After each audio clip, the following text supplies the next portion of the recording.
I just I just got done smoking the blunt, and I just came off of a break from weed, and I think this is a great time to talk about what I have learned from that break. Um, the break was about a month, and let me clarify something because I did smoke during the break, but is it a real break if you did smoke? So I did smoke a couple of times with family and friends during the break, about 3 or 4 times. But for the most part, I wasn't smoking. And, um, you know, like, stuff always seems so hard when you think about it, but then when you do it, it's like, it's nothing. It's nothing. I fuck with Meatball, man. But, yeah, it's nothing. But when you think about it, it's everything. And the act of getting out of your mind and getting into your body is very, very hard. It's very hard. And, like, it seems like it's always hard, no matter what level you're at, no matter what you gain, no matter what confidence you have. Like, you could look at the most confident people and they'll tell you, like, nah, man, I was nervous as hell. Like, I was shaking and shit. Like, I was, but we still think that it's easy. But back to the weed. So I have been thinking, like, damn, I really want to take a break for a long time. But I was thinking about it. I wasn't doing it. Because it just seemed real hard. Because I be smoking, man. I be smoking. That's what I like to do. I'm not ashamed of it. But, I did find myself smoking like the most I ever smoked in my life. Because I'm so young and, this freedom I have. You know, I, and I don't smoke, I mean, I don't know, a lot is subjective. Like, I might smoke, some days I might smoke, one joint in a day. Some days I might smoke 3. Some days I might smoke 6. Some days I might smoke none. Some days I might smoke 1. So, like, when you living like that, just smoking, it adds up quietly. And, I felt like, damn, maybe I need to smoke. Like, maybe this is who I am now. But, that's not the case. And what I realized from my break of not smoking is that I actually don't have to smoke. Like, it is cool, it's a vibe for sure, but it doesn't have to be a vibe 24/7. Like, that doesn't have to be my state of being all the time. I'm still calm without the weed. I'm still at peace without the weed. I can still self-regulate without the weed. I can still, get deep and experience profound messages and be extremely present without the weed. All of these things are not things that the weed is. It's not attributes of the weed, it's attributes of myself. If I felt creative, or if I smoked, but I felt creative afterwards, I already felt creative. I just went smoked and then unleashed the creativity, but I already felt creative. If I was hungry and I went smoked, I might still be hungry because I was already hungry, or I might not be hungry at all because I might realize I wasn't really hungry. Either way, it's not the actual joint that is causing me to express myself in these ways. It's myself. And something else I've learned is that, it is really easy to find a reason to smoke. And I kind of want to compare it to drinking, even though I used to hate when people would do that. But it's like, what I've noticed with alcoholics, and when I say alcoholics, I mean people who drink a lot every day. Again, that is subjective, but I don't know. You having 4-5 drinks every day, bitch, you're buzzed. You ain't been sober in a month, but that's my opinion. But let's compare it to drinking. I find that alcoholics always have a reason to drink. It's Friday, let's drink. It's 8 o'clock, it's time to drink. I cleaned up the whole house, let's drink. Yeah, girl, I'm about to cook, so I'm gonna go ahead and drink. I done got all my groceries done, I'm finna have me a little drink. Girl, it's Tuesday, it's time to drink. I'm off work, it's time to drink. I gotta work, it's time to drink. My point is, they always have a reason to drink, and it seemed like, I always have a reason to smoke. Even though I don't have to smoke, I'm going to find a, a, a route to smoking some weed, you know what I'm saying? Something else the break taught me was that sometimes weed does make me lazy. And I think it goes back to what I was saying with it's a vibe, but does it need to be a vibe 24/7? I don't know. And maybe your answer is yes, but personally, I have noticed a difference between, and right now, it's 12 o'clock at night. I'm in my house, I'm chilling. So, I felt like it was appropriate. And appropriate is subjective, not, but you know what? I'm not going to keep fucking paraphrasing myself. I'm talking about me and my motherfucking perspective. Bitch, if you got a different one, pick your motherfucking phone up, record it, and say it. I'm talking about me. I'm tired of paraphrasing myself every 3 minutes. Because everybody's so damn sensitive. Everything is subjective. Everything I'm saying is subjective.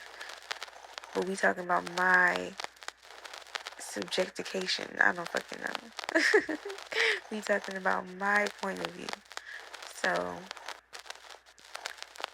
I did notice that it made me, sleepy. It made me, just kind of, in the daze. Yeah, it sounds so funny because, bro, me a couple years ago, you would have never got me to agree to this point of view. You would have never, I was a stoner, bro, that lifestyle. And I was talking about this the other day, that this stoner lifestyle literally promotes smoke as much weed as you can. Smoke, smoke, smoke, smoke. And if you can't smoke, then you a bitch ass nigga and you ain't shit. If you ain't smoking, then keep smoking and smoke, smoke, smoke. That, as a young child, is the perception that I got of being a stoner. And I made that perception my reality. I decided, okay, I'm going to smoke weed. This is what comes with smoking weed. I have to smoke this much weed to meet the minimum requirement.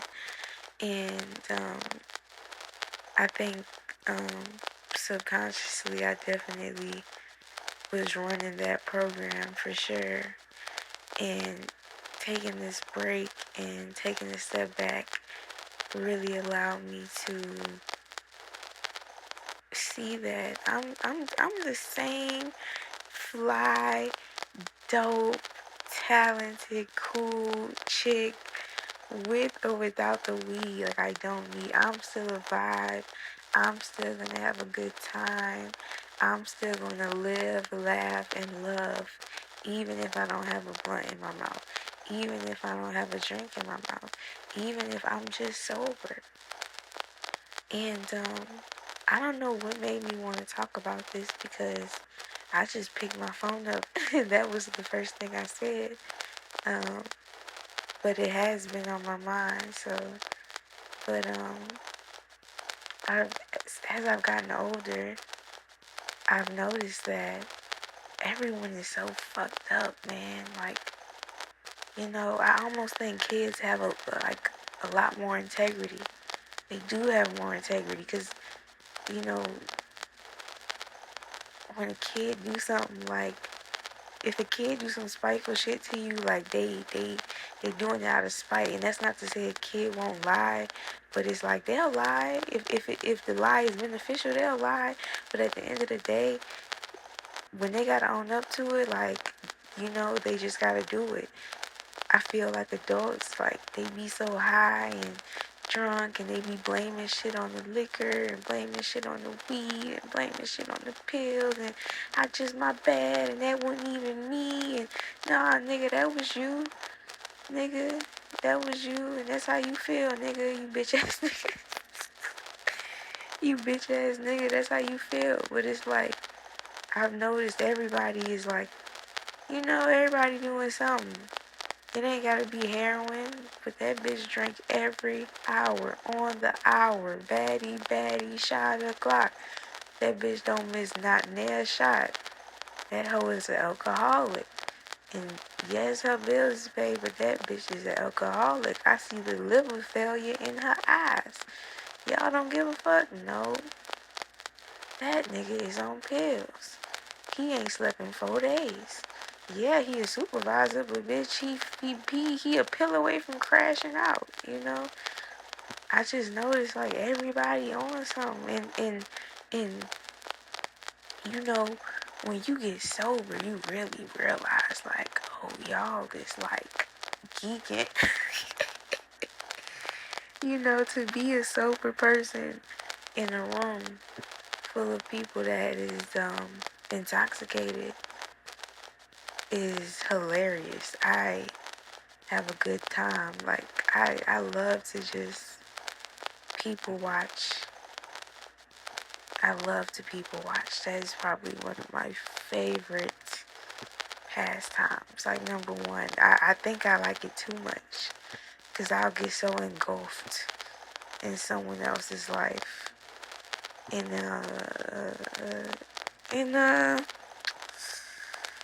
I was gonna say not in an unhealthy way, but that's subjective. Hey, I don't know.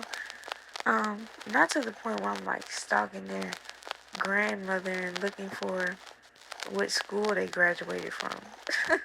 Not to that point, but I'll watch a couple videos for like 10 minutes, go down their page, shit like that. Regular, regular 21st century shit. But I'll get so engulfed with a person, and I'll like, oh my God, should I say this? Yeah, fuck it, I'ma say it. I'll like buy curiously live through people. I do it all the time. I do it all the time. But it has taught me a lot about people. It's taught me a lot about myself. Um, I'm hard headed, but I like to. I don't know. It's weird because I'm a Taurus, so I'm very strong willed. Like, and once my mind is set on something, it takes a lot for me to kind of let it go. And that has its positives, but it also has its negatives. But I said that to say I don't know why I said that. I have learned a lot from looking at other people's lives. And even though, I guess what I'm trying to say is, even though I'm strong willed and like to know things from a first person, experience, I still really enjoy learning from others and I do it quite well. So the vicariously living through people, that's how I, know how not to make certain mistakes. I heard somebody say recently that some people are an example of what you should be, and some people are an example of what you shouldn't be or what you might be. Do you want to be like that? Sometimes people are just around to show you, like, you can go down this path if you don't get this in order. You can become this person if you don't, lock in. You could look at life this way if you don't forgive. You can become crazy like this bitch. I be looking at some people and it's like it's starting your 40s. I don't know. I feel like whatever lies you've been telling yourself, I feel like it's a different stage of brainwashing at 40. And like I just start to see a lot of people spiral, man, and revert to very immature, you know, amateur emotional patterns. Not to get all fucking deep and shit, but like just the way that you hear the dysfunction in their words. And old people, I'm getting really off track, but old people kind of used to scare me sometimes when I was a young kid because like that crazy starts to seep out, like that unchecked part of you, that undealt with trauma, that shadow self, that other side of you starts to like leak out, and like they can't control it anymore, they can't contain it. And I would listen to old people and like they would put these characters on, and I don't know, man, I'm going off the deep end, man, I'm going off the deep end. But let me finish the thought. But the old people would scare me because they would change so drastically, or they would relive their trauma so vividly that you could see the fear in their eye or the helplessness in their voice, and that used to like bother the shit out of me. Um, but back to the 40-year-olds, that's when it kind of starts. I feel like when they kind of start to slip in that way. Um, but I hear the dysfunction in their voices, and the drugs and alcohol doesn't help. And by this point, they've been doing it for about 20 years. So you can't tell them nothing, and I understand why people get stuck in their ways and why you can't teach an old dog new tricks because, it's a cycle. And I look around me and I see future alcoholics and I see future junkies and I see future, I see future dysfunction. I see dysfunctional families being born in my face, and the amount knowledge and wisdom is really a virtue because you just some things you understand immediately, some things it definitely take time to understand. And understanding that you can't change the world and you can't change everyone around you is something I'm learning. But I'm seeing dysfunctional families being born around me because people that I went to school with who I know are hurting, people around me who I know are hurting are having kids and passing that same hurt on to them and getting high and drunk every day. Baddie baddie shot o'clock. You know, and no real deep healing and forgiveness is being done. And it goes on to these babies and the cycle continues. And just to stop smoking and to step out of that cycle is crazy, because when you're in it, it's like a tornado. When you're in it, you never see clearly. You know, the inside of a tornado looks a lot different than the outside. So to be able to take a step back and look at my own tornadoes, the tornadoes I create in my life, or that I allow into my space, you know, it's a beautiful thing, that insight.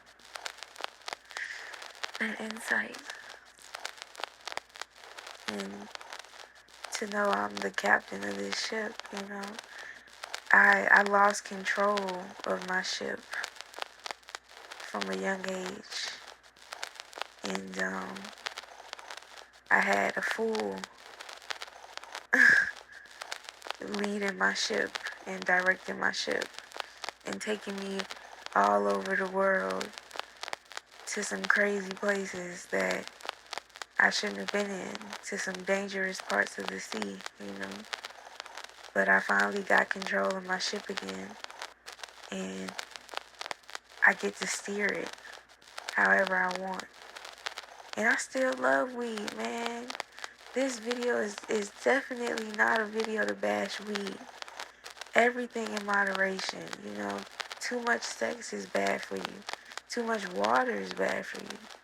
Too much oxygen is bad for you. You know, everything can have the potential to be bad for you. I drink occasionally. I'm not anti-liquor. I was. But I drink occasionally because sometimes you need to fucking drink. You know, as much shit as we go through in life, sometimes you need to drink. Sometimes it is spiritual to drink, and you need to let them spirits come over you. Sometimes it is spiritual to smoke and to eat. All of these things we do. Everything is spiritual, and sometimes we need to do those things. So, you know, I'm not a fucking prude. I'm not a, oh, don't drink, don't smoke. Just be so. I'm not that. I'm the furthest from that. I am the furthest from that. Okay? I'm pro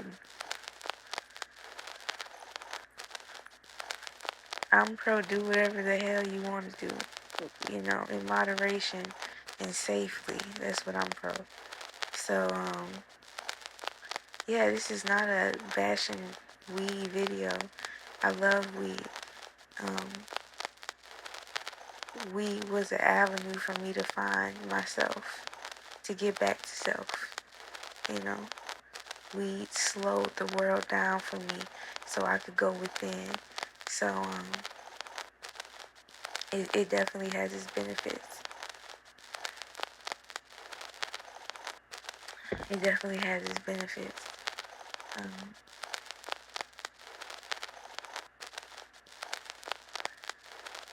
But my main takeaway from this video is that the main takeaway I got from this video is that I don't need anything to be special. I'm just special. I don't need anything to be cool. I'm just cool. I don't need anything to be fly. I'm just fly. I don't need anything to be talented. I'm just talented.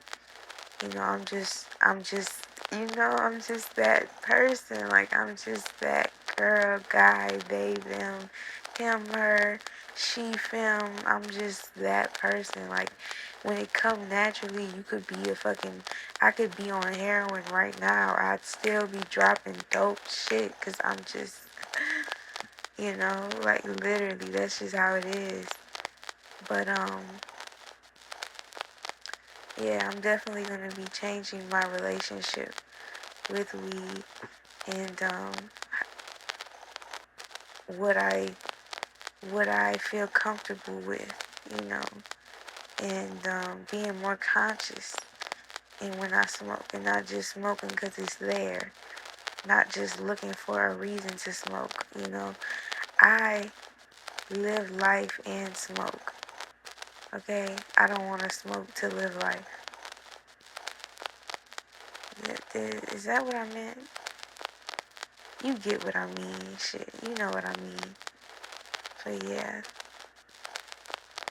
shout out to whoever watching this video. But fuck that. Shout out to me for making it, nigga. Shout out to me for making it, nigga.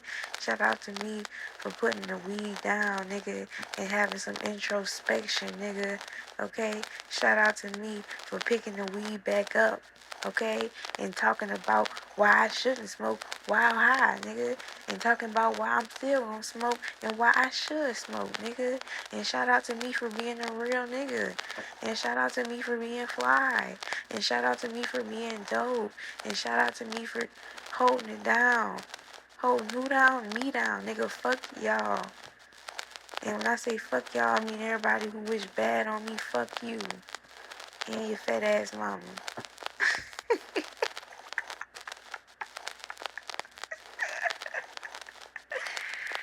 Oh my god. That was funny. Gonna go eat some nachos.